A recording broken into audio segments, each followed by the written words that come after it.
Тому вмочуйтесь комфортніше. Якщо хтось ще бажає придбати книжку, ось там при вході вона є. Після закінчення буде автограф-сесія. My family, in fact, my grandfather was not only born in Lviv, but his family go back many generations in Lviv. My mother, his daughter, was born in Rivne, where we just visited as well. And they lived in a little village called, in Polish it was before the war, Tomaszów, down to Machiv. Despite 30 years, Russia hasn't been able to transform itself either into a democratic civic state, into a multi-ethnic state that prevents, let's say, ethnic conflict, prevents centralization. It hasn't even evolved into a stable imperial state. Ukraine was called a union republic, but there are also these autonomous republics within many of the union republics. Well, Russia had many of those, 2 dozen. And in some cases, those republics already wanted independence.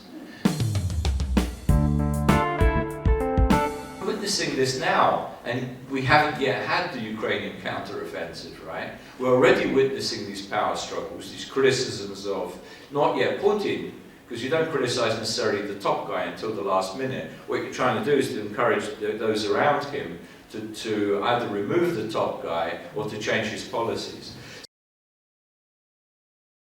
Христос Воскрес! Раді бачити усіх зацікавлених, хто прийшов сюди. І дійсно маємо сьогодні таку непересічну подію, оскільки маємо дуже прекрасну людину, прекрасного дослідника, одного з кращих, на мій погляд, експертів в Східній Європі, зокрема в Росії, який дуже давно досліджує цю тему. І ось вийшла його книга, яку ви вже всі бачили, а дехто з вас бачив, навіть придбав. І сьогодні будемо говорити про таке важливе і близьке для українців питання щодо деконструкції і фізичної, і ментальної, деколонізації, денацифікації, інших питань, пов'язаних з Росією. Одразу скажу, що я почав вже читати, ще повністю не прочитав, однак мене дуже захопив сам підхід, оскільки йдеться не тільки про етнічні речі, йдеться також про не тільки економічні питання, куди зазвичай ми звертаємося, так, і не тільки політичні процеси, а йдеться дуже широке коло про багатьох суспільних викликів, які, власне, Росія як імперія чи недоімперія собою представляє сьогодні. І, власне, пан Януш дуже добре ідентифікував ці точки, які є проблемними і які дійсно дають нам надію, але з іншого боку і, я думаю, багатьом росіянам надію переродитися. Так? А для цього ми точно говоримо про те, що Росія має деконструюватися від цієї імперії, в якому вигляді вона є зараз. Отож, я не буду забирати дуже багато часу, я тільки наголошу про те, що ми будемо мати годину лекції і питань і відповідей. Ми будемо мати англійською мовою цю лекцію, але питання далі ви можете задавати українською мовою чи англійською, як вам буде зручно. А після цього ми будемо мати час на автограф-сесію і особисте спілкування. Отож, плануємо такий наш час. І одразу передаю тоді слово нашій модераторці, яка є пані Уляна, яку ви всі прекрасно знаєте, любите, так, і ми дуже раді бачити вас знову всі на хоку. Тож, пані міністерко, вам слово. Дякую. Доброго дня. Welcome today. We have a great honor to have with us a senior analyst from the Jamestown Foundation, Януш Буґайський, who has written the book Failed State, A Guide to Russia's Rupture in English, and it has been translated into Ukrainian by our organization, RQA. I'll tell you a little bit about the organization and how we came around to translating this book, and then I'll introduce Janusz to you. So the NGO RQA, arc.ua, is an NGO that has taken upon itself the mission of helping Ukrainian writers to be able to be translated into English and published in the West, and vice versa, helping those writers in the West who have messages for Ukrainians have their work translated into Ukrainian and make it available for as wide of an audience as possible. We also have an online journal, arc.ua, which is both in English and in Ukrainian. We actually had invited Janusz, and that was one of the ways we became acquainted with him, to write an article for us. It's called Mapping Russia's Devolution, and that actually has been translated into 15 different languages on our website. And he told us recently that he was contacted by someone from China, and it has also been translated into Chinese, and we didn't even know about that. So that's the mission that the Ukrainian organization has at this point. And we actually became acquainted with Janusz because we were doing an article on smuta. Smuta is the fear that's used by the Russian elite to scare the common people into not wanting to see any changes. So there were great smutas every time a change has occurred in the Russian Empire, and they used that fear all the time. So we were writing an article about it, and my husband Markov, who many of you also know, he looked up smuta in English, and the only name he found other than Ukrainian or Russian writers was Януш Буґайські's, because in 2016 he had been at a conference, and he was telling the Russians back then already, another smuta is coming, and you better be ready for it. So that's how we got acquainted with Janusz. We found out that he at that time was already writing a book on the rupture of the Russian Federation, the collapse of the last iteration of the Russian Empire, the first being the Tsarist Empire, the second being the Soviet Union, and the third now the Russian Federation, which is not really a federation, it's just another iteration of the Russian Empire. So Janusz is a senior fellow at the Jamestown Foundation, which is a very prestigious think tank in Washington, D.C. He was actually born in the United Kingdom, but he's of Polish descent. And he'll tell you a little bit later about what his connection is to Lviv and to Ukraine. A little intrigue so that it keeps you listening to what's happening, right? So Janusz received his education in the UK. He has a bachelor's degree and a master's degree. The master's degree is actually in an interesting subject. It's social anthropology. But afterwards, he became more involved in the Polish liberation movements during the 1980s. He worked for BBC and Radio Free Europe, Radio Liberty. Then he moved to the United States in 1986. And from that point forward, he's been busy at think tanks, at research centers, such as CSIS, the Center for Strategic and International Studies, at CEPA, which is a Center for European Policy Center for European Analysis, and then the Jamestown Foundation. And doing all of those things, he still managed to write 22 books on Central and Eastern Europe and on transatlantic relations. The 22nd book being Failed State, A Guide to Russia's Rupture. The book is available on the Jamestown site as well, and it can be downloaded for free as a PDF, or it can be bought. And in Ukrainian, you can buy it right outside the door if you'd like, but you can also order it from our website and buy it at bookstores like Kniharnia and others. Janusz, in his career, was also quite active during the Balkan crisis. So he does have experience with the dissolution of an empire, dissolution of the kind of authoritarian system that we have now in Russia and in the Russian Federation, and he will make those comparisons on how that is similar to what's happening in the Russian Federation as we speak. He also is a host of a television program about the Balkans, running for very many years, and he has been a speaker at the Free Nations of Post-Russia forums, which have been occurring in the last year, first one being in Warsaw, then in other cities, including in the European Parliament, in Washington, D.C., in Philadelphia, New York, and the next one is scheduled to be in Tokyo, in Japan. The book has won an award. The University of Warsaw named it as the best foreign language book of the year for 2022, and Janusz was given the award for that. We were quite pleased that Janusz and the Jamestown Foundation gave us permission to translate the book into Ukrainian. Just a view of connection. You'll notice that there's a very interesting cover, and there's also some really wonderful illustrations inside at the beginning of every chapter. And those illustrations were prepared for us by an illustrator from Lviv. Her name is Olenka Zahorodnik. I don't know if you know who she is, but she did all of the illustrations, so there's another Lviv connection to the book here. There is a new introduction, a second introduction that is just for the Ukrainian audience, and you'll notice which one it is when you start reading the book.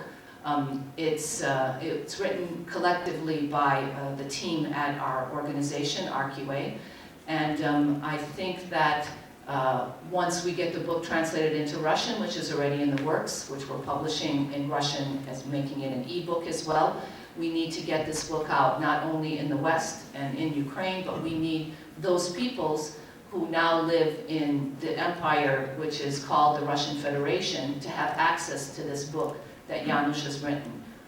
He'll tell you a little bit more about what's inside this book, why it's important for us as Ukrainians to know about this, but also what can we do so that when Russia does rupture, which it already is on its way to doing, how we as Ukrainians can help that along, and how we can manage what happens afterwards. So it's my pleasure to introduce to you Януш Буґайський, who will tell you more about the book Неспроможна, держава, Інструкція з розшматування Росії.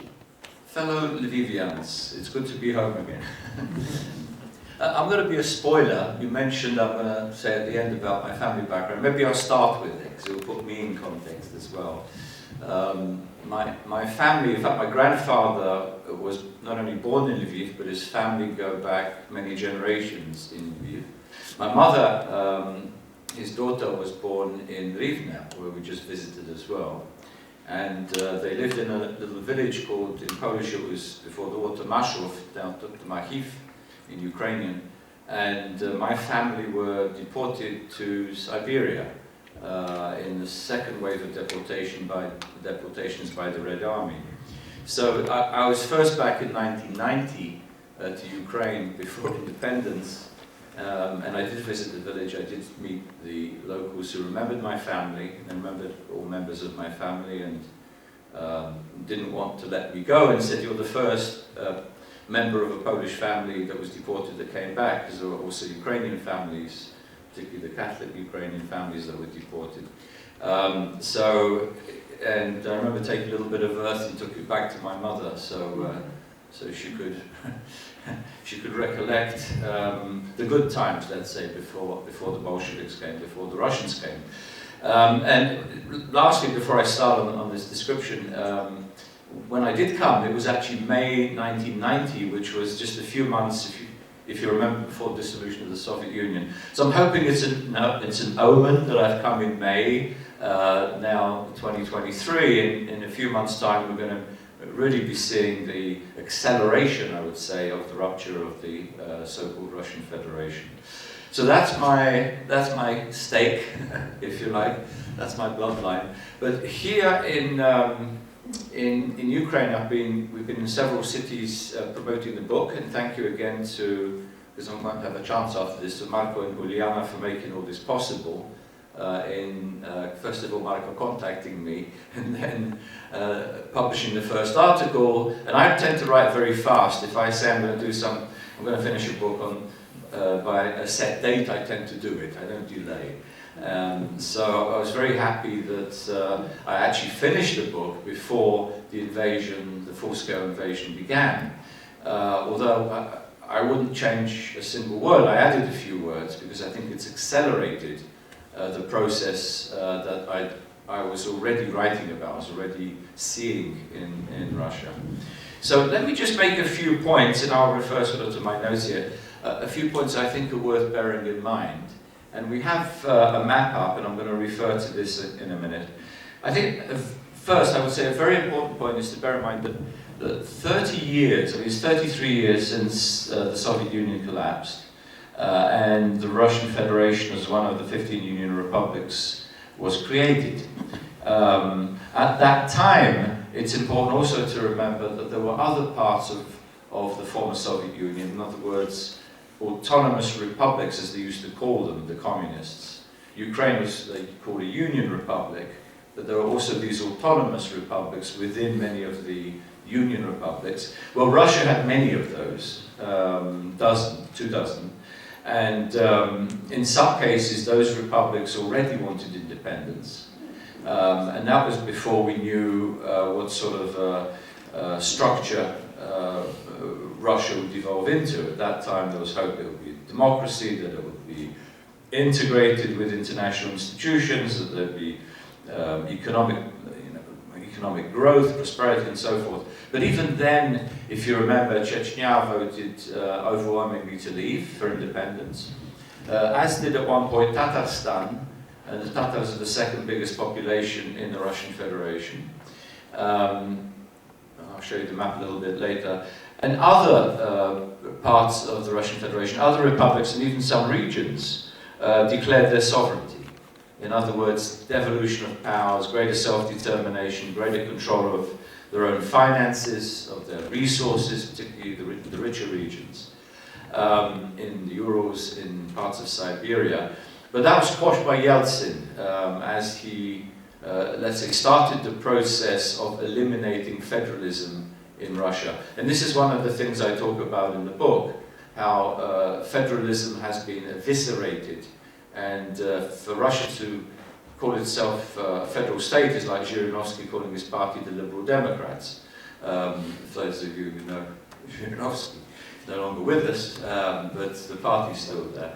So that's the first thing I want to say, that despite 30 years, Russia hasn't been able to transform itself, either into a democratic civic state, into a multi-ethnic state that's acceptable, that prevents, let's say, ethnic conflict, prevents centralization. It hasn't even evolved into a stable imperial state. And that brings me to Ukraine. And the best example of that is the fact that Russia attacked Ukraine for various reasons, and I think it goes much deeper than simply territorial. Indicates that the empire really is unstable. I think one of the reasons Putin did it was to try and prove that he's the gatherer of Russian peoples, because unfortunately the Moscow elite still views Ukrainians as part, not only part of the Ruski Mir, but as part of the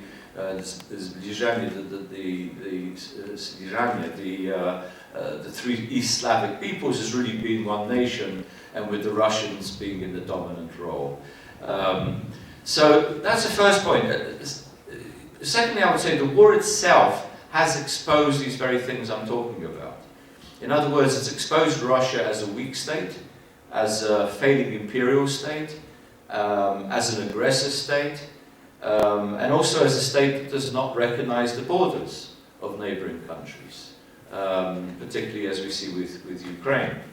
Now, Uliana mentioned, actually one thing that occurred to me as you were talking about stages of collapse and stages of empire, the kinds of empire we've had in and around Moscow. I would go even further back. Remember Muscovy under Ivan Grozny, under Ivan the Terrible, right? Started expanding then, and they incorporated territories in neighboring regions of European Russia. You know, Novgorod, Pskov, you know, other areas. And we work in a movement now, with a movement called the Free Nations of Post-Russia, but there's also free regions of post-Russia. There's increasing regional self-discovery in places such as Ingria, which is the region around St. Petersburg.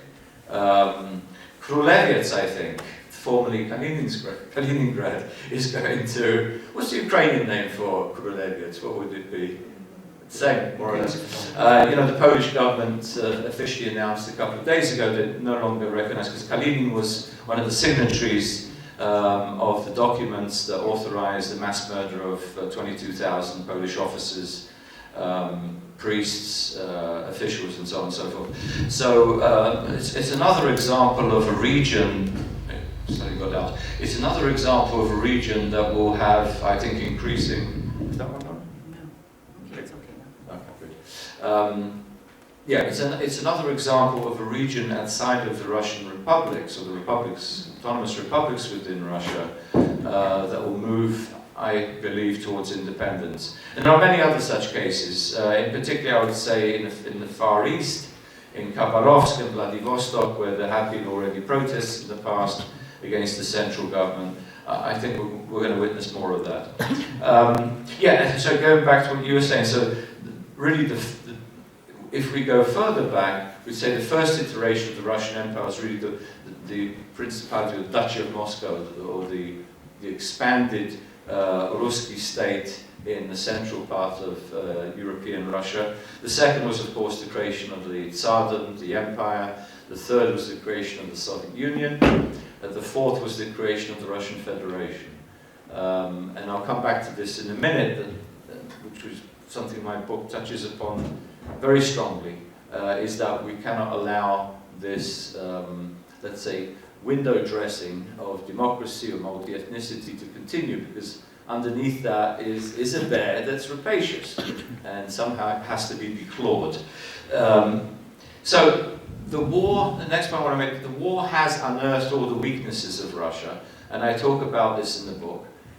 Even before the war began, before sanctions were imposed, the economy was stagnating, it was doing very poorly. It was driven largely by energy revenues, or energy exports, which then generated revenues that they could spend and buy off significant sectors of the population. That money that they didn't steal, of course, that the state didn't steal and the oligarchs didn't steal. But that source of revenue is declining. Russian economists and American economists are now saying that by the end of this year, the Russian budget is going to significantly drop. As a result of, particularly as a result of the severing of the energy market with Europe. You know, it took Europe a long time, and the Poles and Lithuanians or others were telling Germany and France and other countries, if you remember the whole Nord Stream thing, that they should not be dependent on Russian energy because this comes with strings attached. You know, part of the string attached to Nord Stream was Ukraine. In other words, to cut Ukraine off from supplies when they wanted to blackmail you, to press you to not move to closer relations with the European Union, with NATO, with America. So those falling energy revenues in Russia will have a significant impact domestically on social services, on pensions, on infrastructure, on local investment, particularly if the economy is increasingly mobilized for the war. In other words, it becomes a war economy, in which case production for the consumer market, for export and so on will drop, and that will be felt by the local population. Up until now, there hasn't been a massive fall of living standards, although there are huge poverty and huge social inequalities already in Russia. But if that starts to hit not just the big cities, but I would say the smaller cities. We tend to neglect the smaller cities when looking at Russia. But I think those could be probably more of a source of unrest than some of the capitals where we in the past have expected unrest. In other words, I would look beyond Moscow and St. Petersburg and you know, the major cities in Western Russia and look more at some of the places I've already mentioned. There's other things, of course, that are very important now, particularly what Ukraine has revealed. Ukrainian military victories and the nature of those victories has indicated what was once believed by some of our experts to be the second strongest conventional army in the world, to be a sham, to be corrupt, incompetent, inefficient, lying. Remember, so the first principle of communism in the past was to lie to people, to fool people. You know, that tradition, thankfully, I would say, has continued in Russian society. Unfortunately, they fooled a lot of Western analysts who thought, I don't know if you remember the headlines at the beginning of the war, shock and awe that the Russian army will overwhelm the Ukrainian army. Well, it did not happen, because they didn't figure two things. One, the psychology and determination of people to defend their land, territory and family, and the incompetence and lack of, I would say, demoralization of Russians, who still are unclear what they have to do. I mean, remember when they were sent into Ukraine? It was so-called special military operation. Many of them didn't know, they thought it was still part of an exercise. Many of them were given dress uniforms so they could march around Kiev, I presume, after victory. But it just shows you how they lie to their own population, but they also lie to the international community about the strength of their institutions, about the longevity of their state. Just one more point about this. If you remember, if anybody says, yeah, but Russia's been around for such a long time, and it will always be here. Well, that's what they used to say about the Soviet Union. That's what they used to say about communism. And look what happened. That's what they used to say about the Reich. Was it the 1,000-year Reich? Yeah. So it didn't last. Okay. Yeah, let me go sort of describe a little bit of this. The Russian Constitution, 1993 Constitution, which was still under Yeltsin, actually defines the country as a federation, but it is nothing like a federation. There are no, under Putin over the past 20-odd years, there are no real remaining powers that any of the federal subjects have. And I have a map here with the federal subjects of Russia. It's an official Russian map, so if you see Crimea, it's depicted here as a republic of Russia. And some of the Ukrainians have pointed out to me, why do you have Crimea in this? Well, I said, send a map I could get hold of about current Russia. But what it does say is that as Crimea returns to Ukraine, other coloured parts of this federation can also split off from Russia. Because let's face it, okay, they captured Crimea in 2014, but they've captured these other regions in different years, previous years. You know, if I was a Mongol, I would say, why is Buryatia with the colour of Russia? Okay? Or Tuva, one of the most recent independent states after World War II that was incorporated in the Soviet Union. So anyway, so what I argue in the book is that as Russia loses the war, is economically squeezed, its revenues drop, its ability to sustain social infrastructure and social spending, welfare system, pensions, and even paying workers. You know, don't be fooled by Russian statistics where they say, well, unemployment is still low. Yeah, I mean, people come to work, but many don't get paid, or they get paid some of the payment they get 6 months late. So, you know, don't be fooled by Russian statistics. And American economists are now looking very closely at some of the statistics that are generated from Moscow and saying, well, it's what they miss that's the problem. It's what they leave out, very selective economic statistics. Similarly with demography. There is a Russian census currently that was done 2 years ago that's now being analyzed. Well, now it looks as though the census cannot be trusted. That there was a large percentage of the population, I think it was something like 10-15% of the population, was not counted at all, or were counted as Russian even though they did not define themselves as such. Various groups in the country are angry about the census because it shows their population as having unnaturally fallen. For instance, the Tatars outside of Tatarstan are very angry that a lot of their population that has been grown in places like Bashkortostan or even in Moscow and other places has been dramatically undercounted in this Russian census. So I wouldn't fully trust the figures of the current census, at all I wouldn't, but going further back into the census, the Russian population is estimated more or less at about 143-44 million, and that has been dropping since the collapse of the Soviet Union. But the interesting fact is, how big is the non-Russian population? We don't have the full statistics. They say it's something like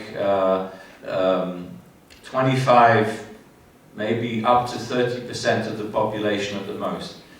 I've talked to people and read some accounts that proportion actually could be much higher, could reach somewhere between 30-35% of the population. So you can count for yourselves that that's a lot of people.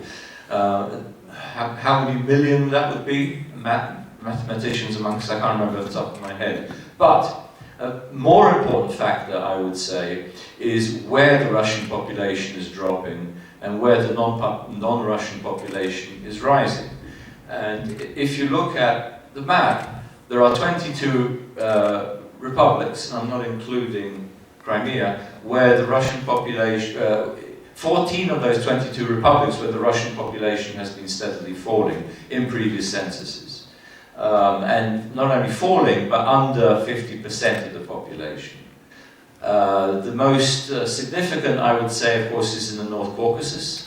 I believe in Ingushetia the Russian population is actually under 8%, but in the rest of the Caucasus, other than I think Adygea, the Russian population is in the minority, small minority, under 10%. In other places like Sakha, the population, some of the Siberian regions and republics, the Russian population has been falling, not only because Russians tend to have smaller families, but because they're out migrating. They're coming back to Moscow because living standards have been dropping. You don't have the economic opportunities as you did before. Even in the gas and oil producing regions of Western Siberia, Yamalo-Nemets and Kantinantsi that you see, the worker population has been increasingly drawn from the Caucasus, from the North Caucasus, rather than from Russia.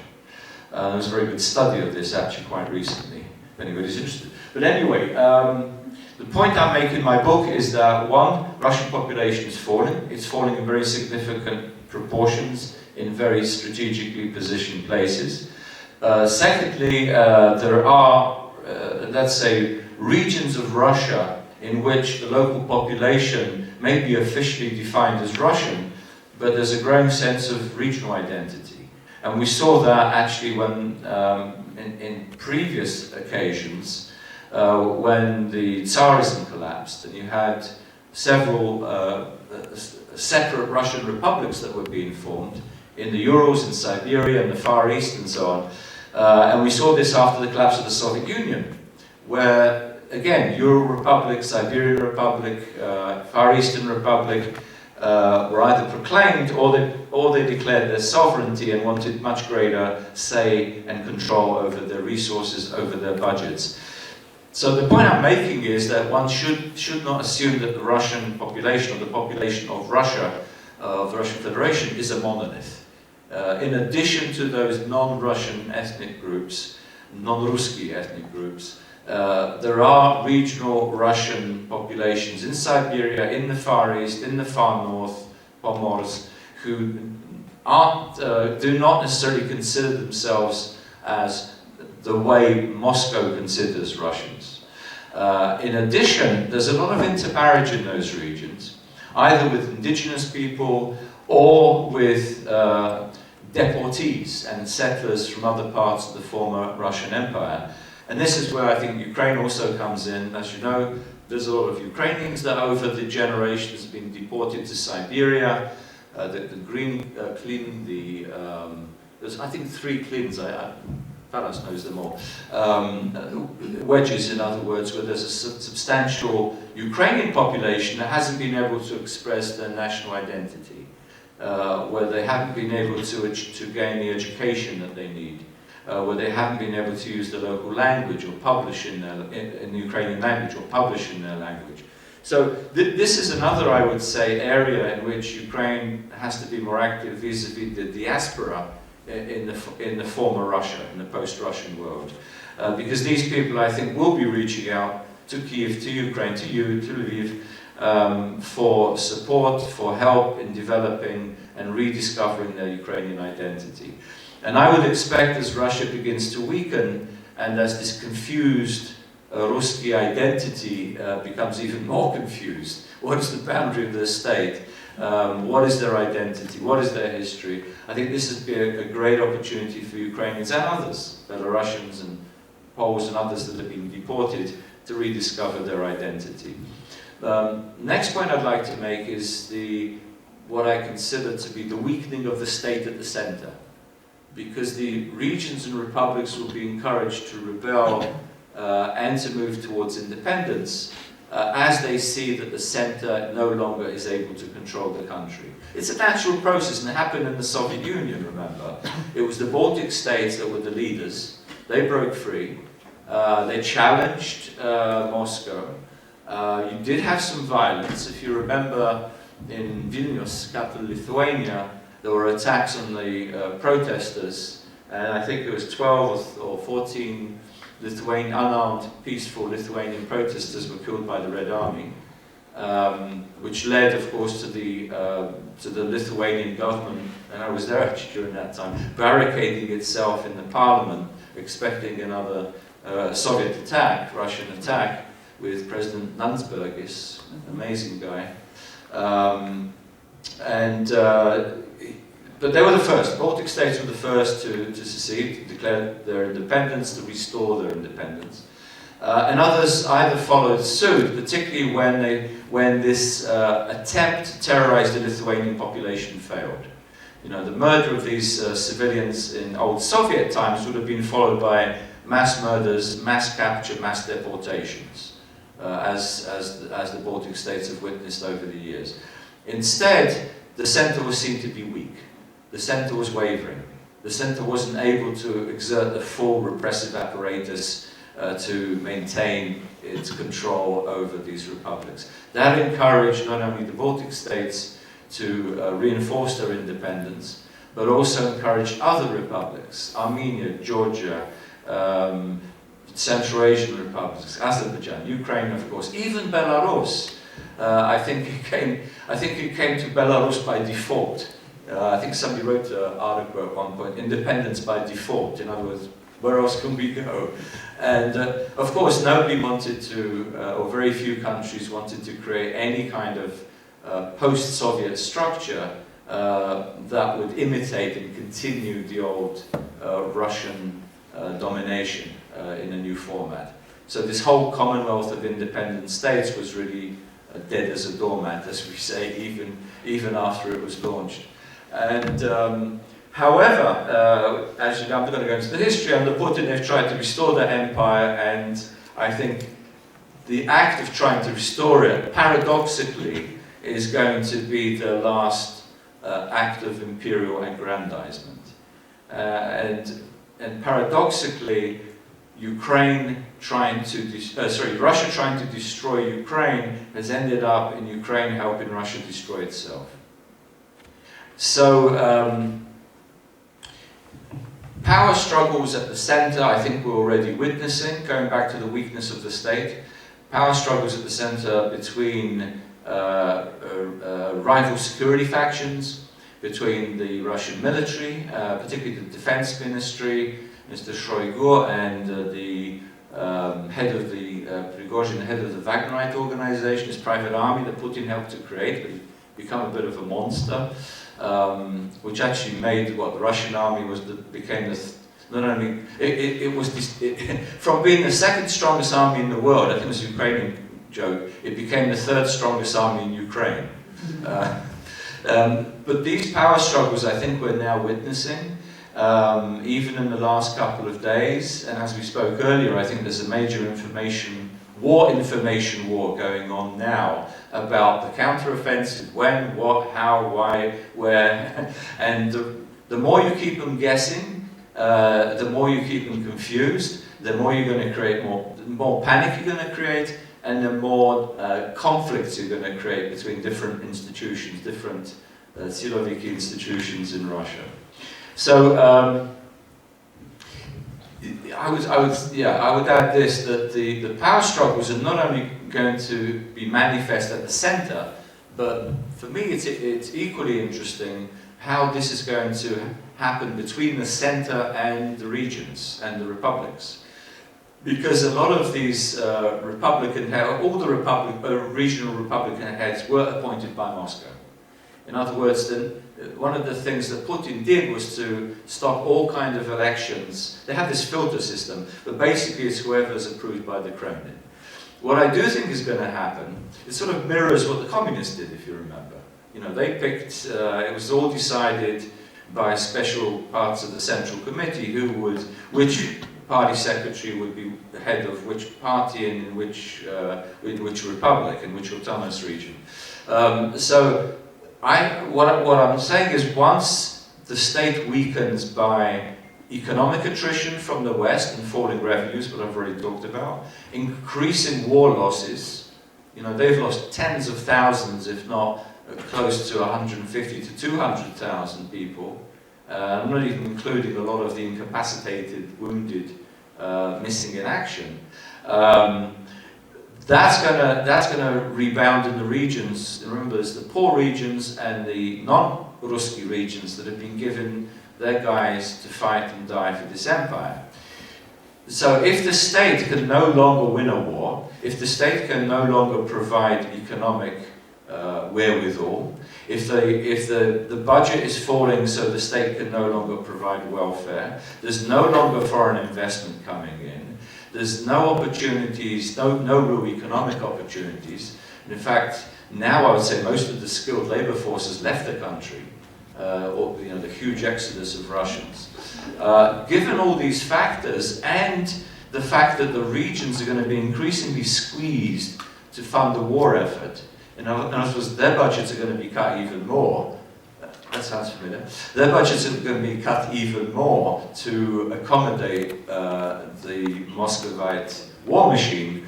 I think resentments are going to grow. They're going to grow at the popular level, and then I think a lot of these governors are going to have to decide.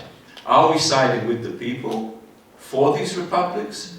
In some cases for our nation, which is like in Tatarstan or parts of North Caucasus, which is not Ruski, or are we still going to stay with Moscow? And then, when Moscow really loses grip over the situation, then we're going to be left very much exposed as the colonial master. That's the first person they're going to want to string up or imprison. You know, that's the best bet for them, I suppose. So I think facing that choice, some of these governors are going to vote with the people. We've already seen indications of this in the past. If you remember, there were these mass demonstrations for several months in Khabarovsk over, what's his name, Frugal, a regional governor that was appointed by Moscow, but was liked by the locals because he was really trying to deliver local infrastructure, trying to help the local economy. He wasn't seen simply as a puppet of the center, which also shows the mentality in these regions that's hidden, that they don't necessarily see Moscow as the great mother city. It's also an exploiting metropolis. And these protests lasted a long time, and they weren't put down, which is interesting, because I think they're so huge that the state feared that this would create an even bigger revolt. Eventually, because they wanted to replace this governor, by the way, because of that. They charged him with murder, all sorts of things. They whisked him off to Moscow, imprisoned him. I'm not sure where it stands right now. It's sort of all hidden under this war conditions. But in any case, excuse me, in any case, what I'm trying to say is that the opportunity for these regional governors and what used to be regional presidents will increase as the center collapses. The state will have less resources to control the situation, and if you can imagine, if there are revolts in various parts of the country or declarations of sovereignty and independence, they will try and set an example, I think, in parts of the country. As they did, I mentioned earlier, in Vilnius, they also tried that in Tbilisi, but I think they will be unable to do that in potentially dozens of regions and republics that are going to be trying to move away from Moscow. So, so that I think is one of the major factors. And you know, people ask me what makes you think it will rupture when the population seems so monolithic. I would say this: that the power structure weakens, that there is much more diversity in the population of the Russian Federation than you can see on the surface. So beware of propaganda from Moscow that we're all united, you know, all Buryats are Russian, all Tufans are Russian, all Sakha are Russian. No, these people are going to rediscover their identity, and the best way to build an identity is to build a state. Look how strong Ukrainian identity has become since you built this state, and how once you stop that process of Russification, start the process of renationalizing your people, your institutions. That snowballs, that grows. Maybe, how much time do I have? 5 minutes. Okay, let me talk a little bit about, I'm going off script completely, I'm not following notes at all. Let me make a couple of points about Western policy, which I'm sure you're interested in. And I'm sure you're going to ask me more, but let me sort of raise the issue. I do believe that, in addition to what I mentioned about George Bush, I think George Bush the elder about Chicken Kiev, I think we've been completely wrong about Russia, our policymakers. I did write a book many years ago, just before the Orange Revolution. It was published in 2003, Revolution of 2004, and it was called Cold Peace, Russia's New Imperialism. And at that time, it was, I suppose it was too revolutionary. A lot of people thought it was, no, he's Polish, he must be Polish, it's, you know, Russophobia, whatever else you call it. Yeah, it's not going to happen. We can cooperate with Russia, we can work with Russia, look how we're doing business with them. Putin is pragmatic. Yeah, Putin's pragmatic, arms control, and then of course Medvedev. Ooh, you know, even our American ambassadors in Moscow were courting him. I won't name names, Yeah. but we know who we're talking about, that this is the great reformer. This is a guy, look at him, he's young, he dances to pop music, you know, he must be a good guy. So they were completely fooled. It was what I call wishful thinking. Wishful thinking that by integrating the Russians, Russian money into our financial institutions, by investing, by signing agreements, like the Budapest Memorandum, and others, that somehow not only have retained Russia, but we've made it more like us. They're moving towards us. It's going to become another normal European type state. Well, what happened? What happened? I remember Jake Sullivan saying at one point before the war began, we want to park Russia.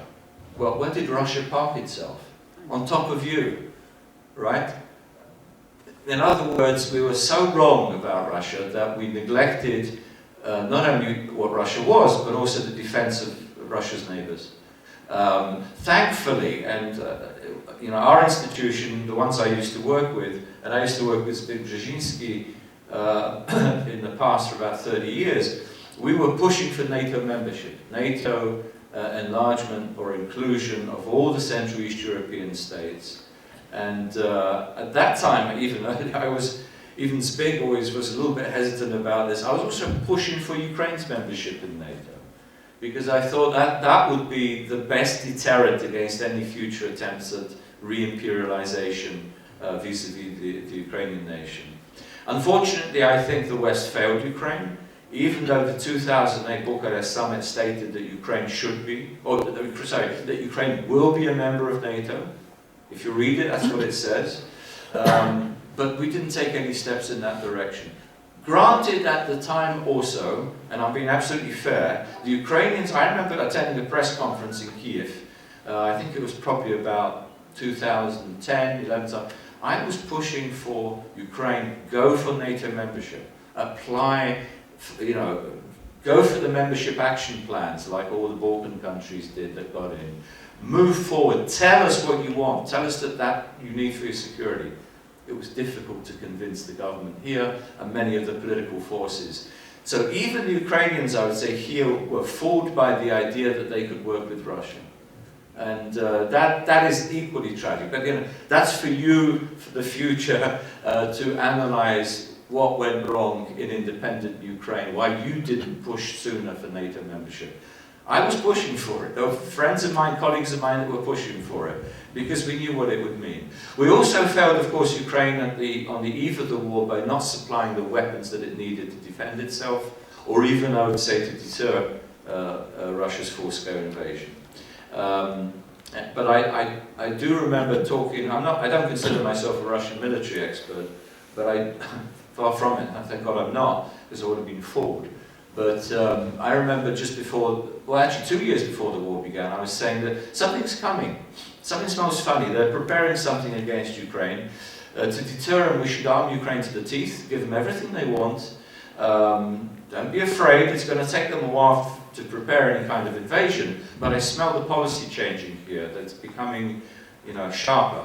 No, don't, you know, we can never give Ukraine the weapons that they would be able to defend themselves against this overwhelming Russian force. So why bother? That was really the argument. I'm being very sort of stark and open about this because that was the case. And even during the course of this war, it's been drip by drip by drip. It's been incremental. It's almost like we want the Russians to do something nasty in order for us to then give Ukraine the weapon to defend itself from doing that, but it's already been done. We should have been way ahead of this. We should have given all the long-range weaponry and all targets in Russia that supply the military, all military targets, not civilian targets, all logistical facilities, transportation, any part of the Russian apparatus that feeds this war, this invasion, should be a legitimate target for Ukrainian attack. So you should have been given all those weapons much earlier. I can't, you know, I'm not the government, so don't blame me. We're sort of the people that have been pushing and continue to push for Ukraine to be properly armed. And the job is not finished. You still need better weapons, you still need the jet fighters, you still need the ammunition for all the HIMARS. You've got the Patriots, but not enough. You've got tanks, modern tanks, not enough. You need the Abrams tanks. I mean, there's a whole range of things that you still need. So let me finish on that note. I think we could thank Janusz for his presentation. Let's thank Janusz for his presentation. Now I'd like to open the floor up to a few questions. If somebody has a question, you can ask it in Ukrainian and Taras can translate it for us if you... Запитання можна ставити українською, ми перекладемо.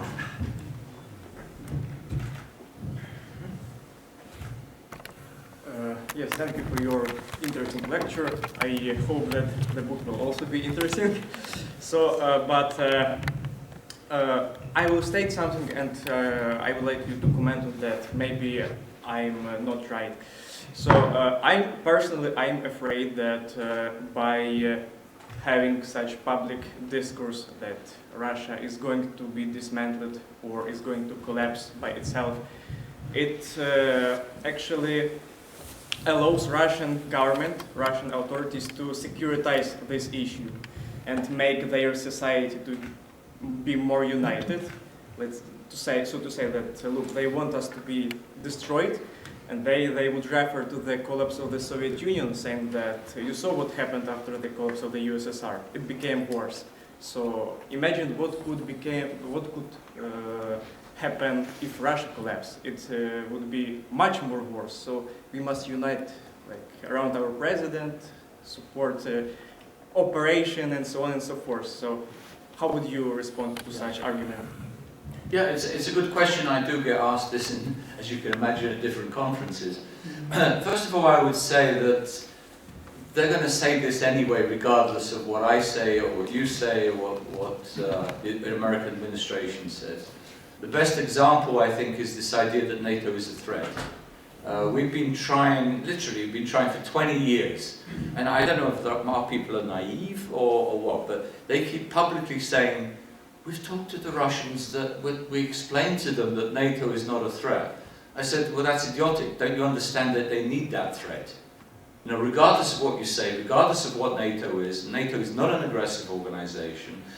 Countries join NATO, you know, they say all these things to the Russians, but they don't care. They use it to their advantage anyway, the argument of NATO threat. Not even so much to the population, I don't know how much of the population believes that, but it's part of the justification for militarization and building up the military. If NATO is a threat, you need to have a stronger defense, right? So you need to build up your military. So that would be my first argument about that regardless of what we say, they're going to use that argument anyway. Secondly, I would say the more they talk about this integration, the more people are going to wonder, what is it that they're hiding from us? What is it that, and many Russian officials have been saying this at different times, what is it that they fear that they're not telling us? Putin, I remember a couple of years ago in some interview he did, was asked about, well, why don't we give more rights, more decentralization, maybe even sovereignty to some of the richer, some of those parts of the Federation that want to leave, you know, Chechnya or other parts of the Caucasus, and so Putin looked at him and said, are you crazy? We have 2,000 such conflicts, such potential conflicts in this country. We don't want another Yugoslavia. So, you know, and if you see recent propaganda clips from Russia during the course of this war, from Moscow. They talk about, well, we are, you know, they have this parade of kids, and I'm a Buryat, but I'm a Russian. Right? Why would you have to do that unless you fear that Buryat identity, that Tufan identity, that Chechen, Ingush, and so on identities are rising to the fore? In other words, that they could challenge the legitimacy of the Russian state, of the current Russian state.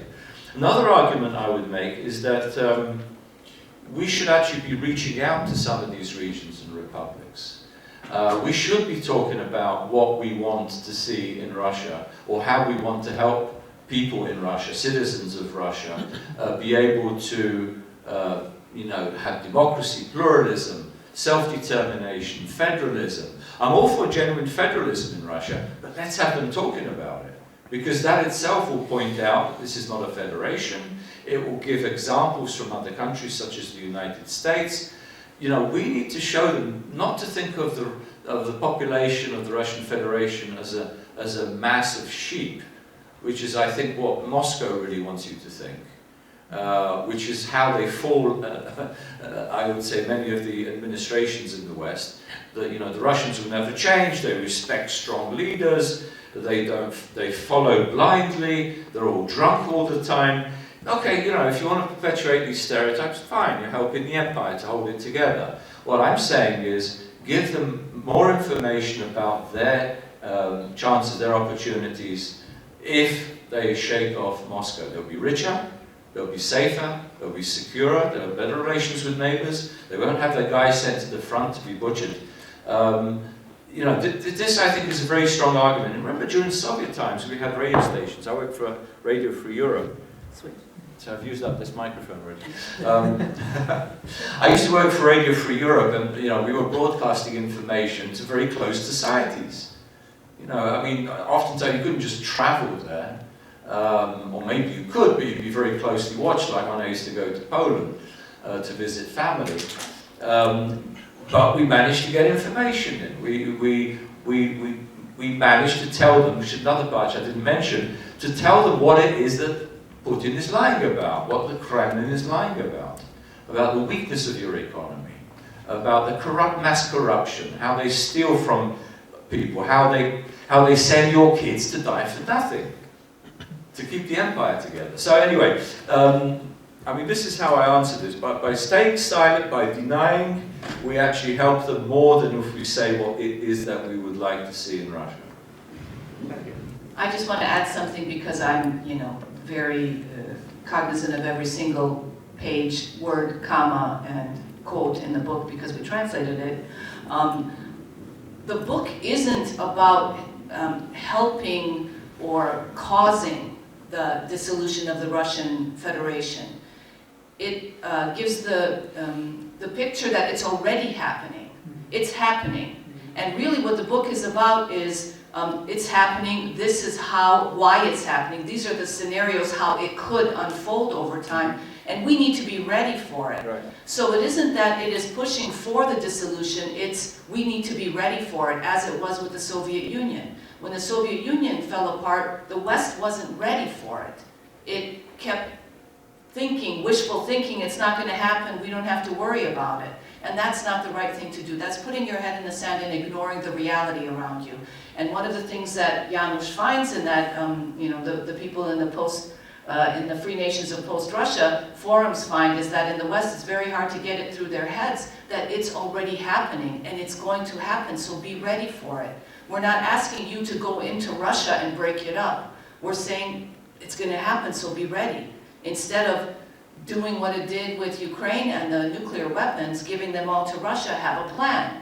Why don't you keep those nuclear weapons in those republics and then recognize them diplomatically, help them destroy those nuclear weapons instead of giving them back to Russia or to Moscow, what's left of the Russian Federation and the Muscovite Empire. So that's really an important difference. So we're not advocating for actually going in there and dissolving it. It's let's be ready for when it happens.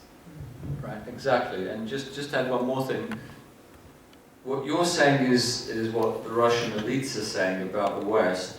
And if you listen, for instance, to Mr. Patrushev, you know, the head of the security committee in Russia, former FSB head, he's talking about us, and he actually mentioned my book, breaking up Russia, deliberately deflecting the question that Russia is breaking up itself, and we simply need to be able to manage that process so it doesn't affect us negatively, and that we can try to construct the post-Russia world. So I would say this, that the post-Cold War era is over.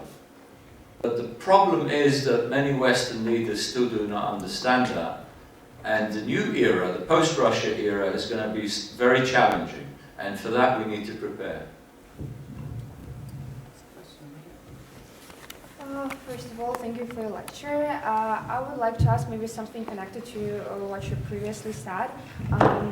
To what extent will it be advantageous and beneficial for the international community for Russia to fall apart? I mean, in terms of like some strategic and geopolitical points of view, like maybe could it be this kind of situation when some countries will restrain the dissolution of Russia because it is not that advantageous for them? Yeah, that's an interesting point. Will countries try to prevent the collapse of Russia? I remember, again, maybe we can talk about it now. Years ago, we used to do these scenarios with different American intelligence agencies, and they get in independent experts to talk about, you know, different long-term scenarios of what could develop. And I remember one was about the future of Russia, and they said, come up with some game, you know, we want to do a game and plan contingencies for something. They were very actually creative at that time, less so I think now. So what I suggested was very controversial. NATO intervenes to keep Russia together. In other words, you know, twisting it on its head, that our policymakers are so concerned about Russia breaking up that we're not intervening to break Russia up, but we're intervening to prevent Russia from breaking up. It was a wild scenario, I remember, but it generated, I think, a lot of interest in the fact that that scenario could unfold. Let me say this, benefits of Russia's collapse, Russia's rupture. I do a whole lecture on this, and I've published a few articles on it. Let me name a few strategic benefits.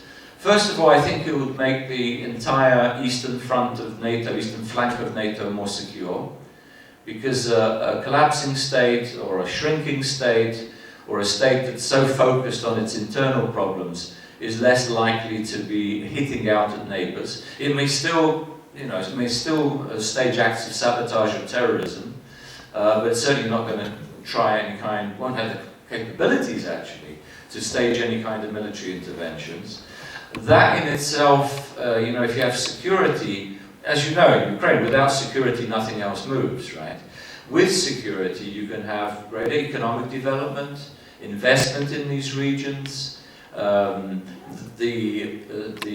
initiatives that have already been launched, regional initiatives will become more effective, you know, such as the Three Seas Initiative, the Lublin Triangle,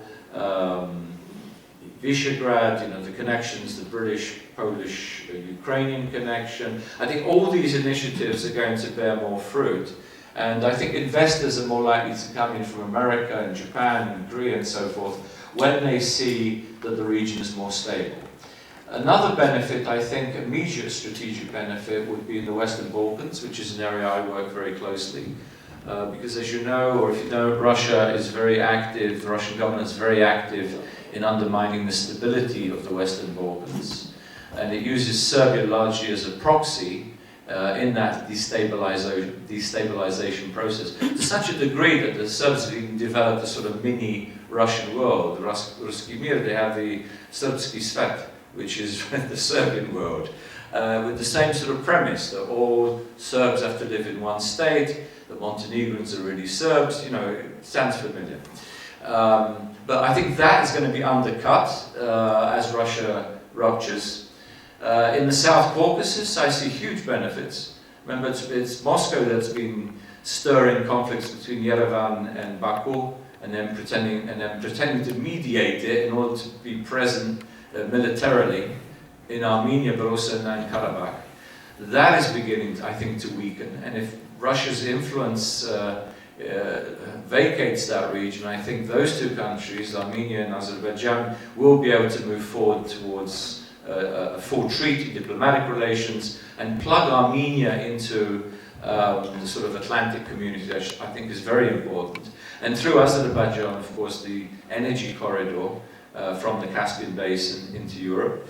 Also Georgia, which has been playing this funny game. This Georgian government has convinced me in recent months that it is actually pro-Russian. I always thought it was trying to sit on the fence more because of the population is overwhelmingly pro-American and pro-NATO. I mean, it's similar to the figures in Ukraine in terms of wanting NATO membership, and consistently so. And I used to go a lot to Georgia to deal with these, to talk to governments and speak at various conferences on these questions. But they've seemed to have now gone fully into the Russian camp. They're not talking openly, which they should be, about the restoration of Skin Valley, South Ossetia and Abkhazia. But Russian rupture will actually refocus Tbilisi's attention on these two regions and how to reintegrate them. Georgia also is going to face some problems directly. If you look at the map, the North Caucasus. I mean, there are 6, 7, if you count Adyar republics next door that may not go completely peacefully towards independence, because there are some conflicts, territorial conflicts between some of those nations over territory that was never restored after they came back from deportation, particularly between Ingush and Ossets. Other benefits, Central Asia would move closer towards the West, already reaching out to the European Union, to the United States.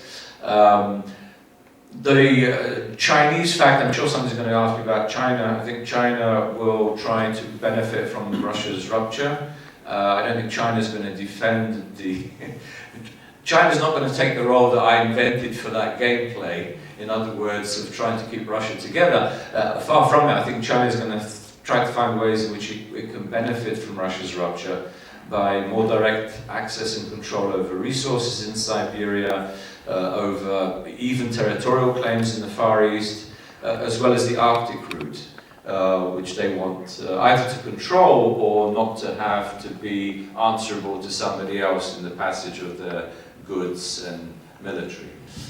So that's a few of the benefits. I mean, the list goes on and on and on, but there are definitely clear advantages.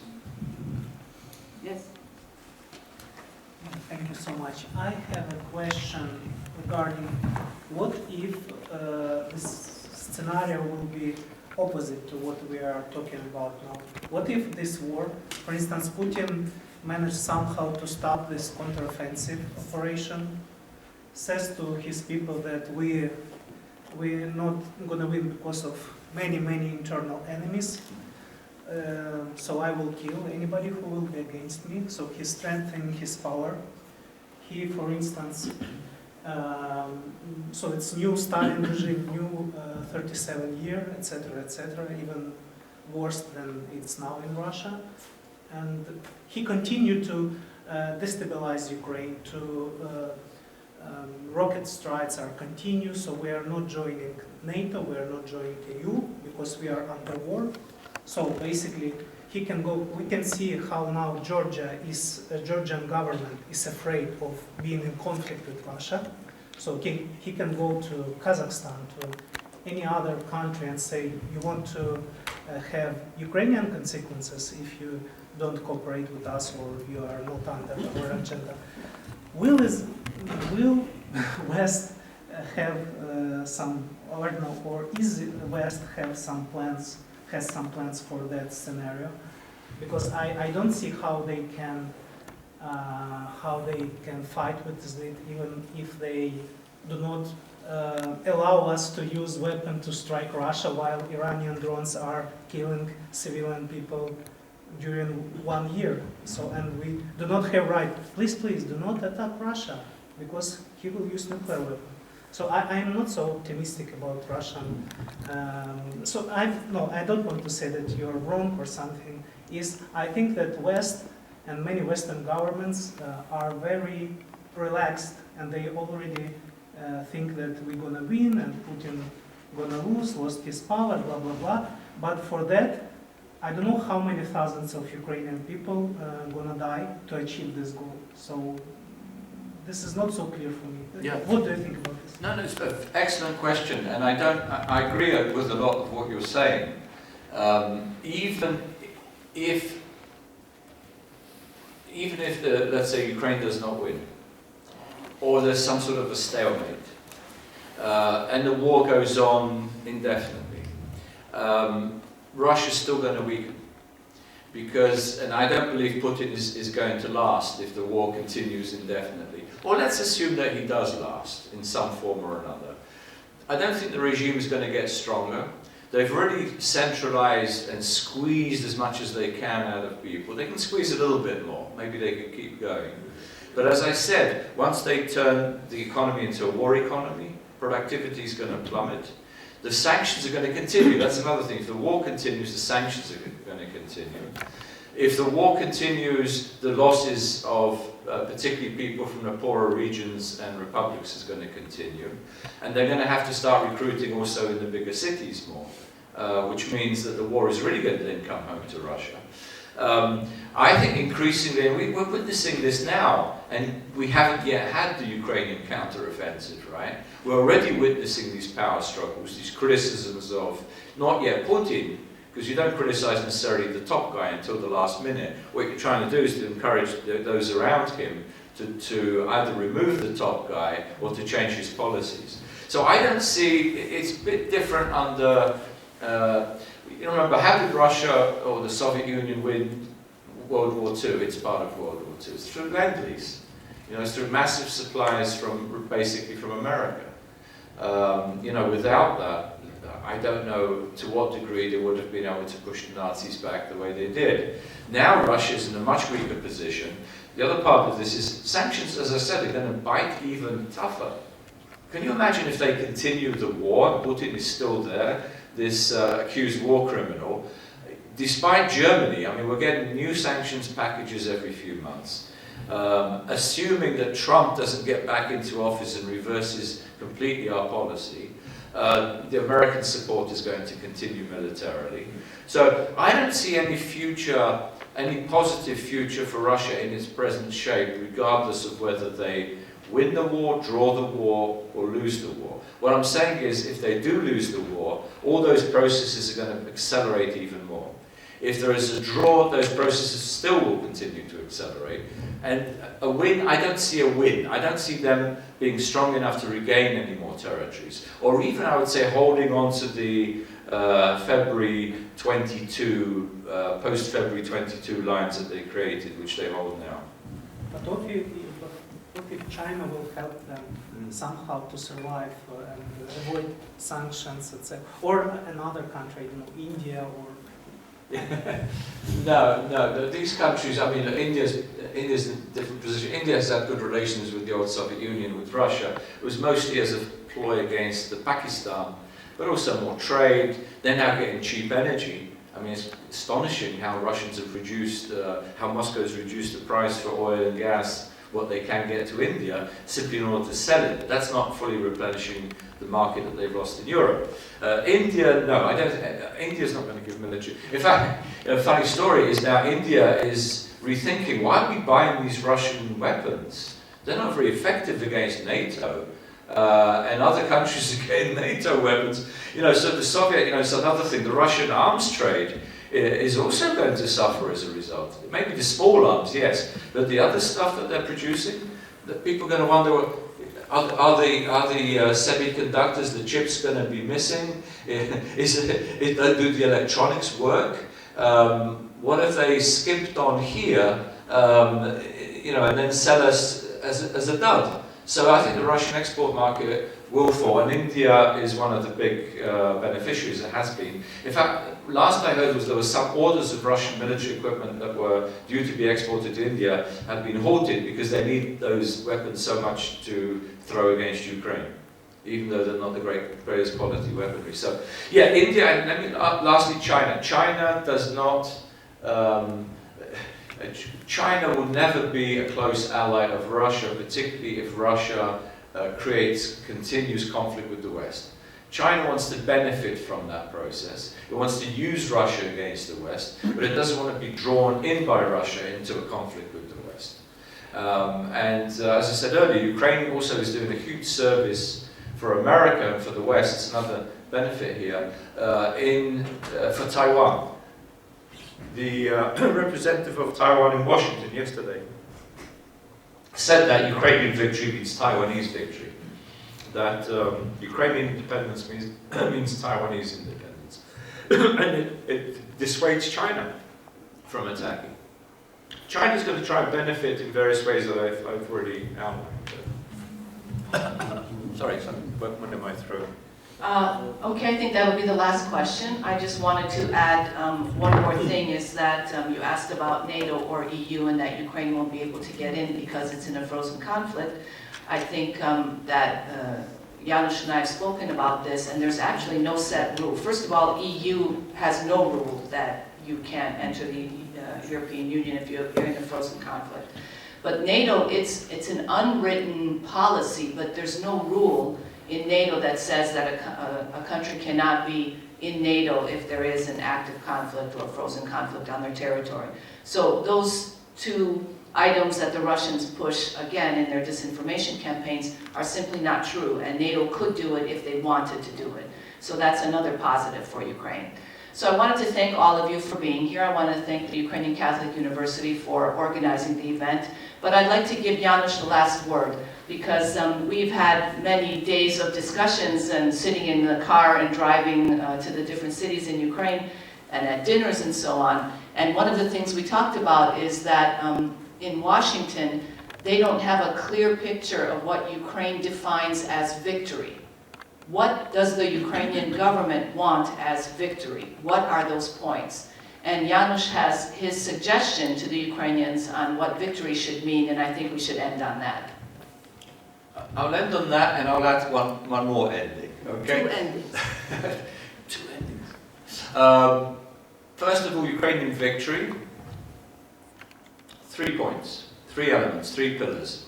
First of all, we've already mentioned NATO membership. Secondly, NATO presence. In other words, the presence of NATO forces here, particularly American, but also British and I don't know, I was going to say German, maybe Finnish, and others, I think would be useful. Not just useful, but would be a huge deterrent, I would say, against any kind of Russian temptation. You know, Baltic states and Poland have these NATO troops that are, first of all, were rotational, but then more and more on a permanent basis. But the third element, the third part, the third pillar, absolutely essential, is what I describe in my book, Russia's rupture. So this empire never again threatens Ukraine. It never again threatens other neighbors. It focuses on its own problems, on its own development, and that would be part of the process of demilitarizing and de-imperializing, decolonizing Russia. It's going to be a long process. I actually say in my book, it's not going to happen overnight. It's a rolling conflict. I mentioned earlier that the collapse of Yugoslavia took really 10, 12 years, and in many respects it still continues. I wouldn't expect the collapse of Russia to happen overnight. In fact, I hope I live to see all of it, but we're already beginning to witness the beginnings of it. Very last point, though, I'd like to make is my next book is going to be on not only on Poland rising as a strategic player and as the anchor of transatlanticism in continental Europe, but also the Polish-Ukrainian relationship is going to be extremely important for the future of the continent. And for the future of the region, but also for the security of the continent. Economically, militarily, socially, culturally. And I must say, despite some bad periods in history between Poles and Ukrainians, and believe me, I blame Poles in the past for many things that they've done wrong vis-a-vis Ukrainians, and before even Ukraine was established as a state, going right back to the Commonwealth. Nevertheless, I think we should be looking ahead, and everything now, it looks so positive. In other words, the Polish-Ukrainian relationship has never been stronger. I remember Zbig often telling me that his father, they were from this area, from Przemysl, saying that his father always said to him, Poles and Ukrainians have got to work together, because if you don't work together, the Russians will get you. That's what they rely on. So I think this is a great start. I think Poland has done very well. Regardless of government, I think every government in Poland would have acted the same way, because they do understand that your independence, Ukraine's independence and security, is also Poland's independence and security. So this is something to build on for the future, to create a strong bond, strong relationship of two independent states that have no claims to each other's territory, history or identity, unlike what the Russians claim towards you. Now finish on that.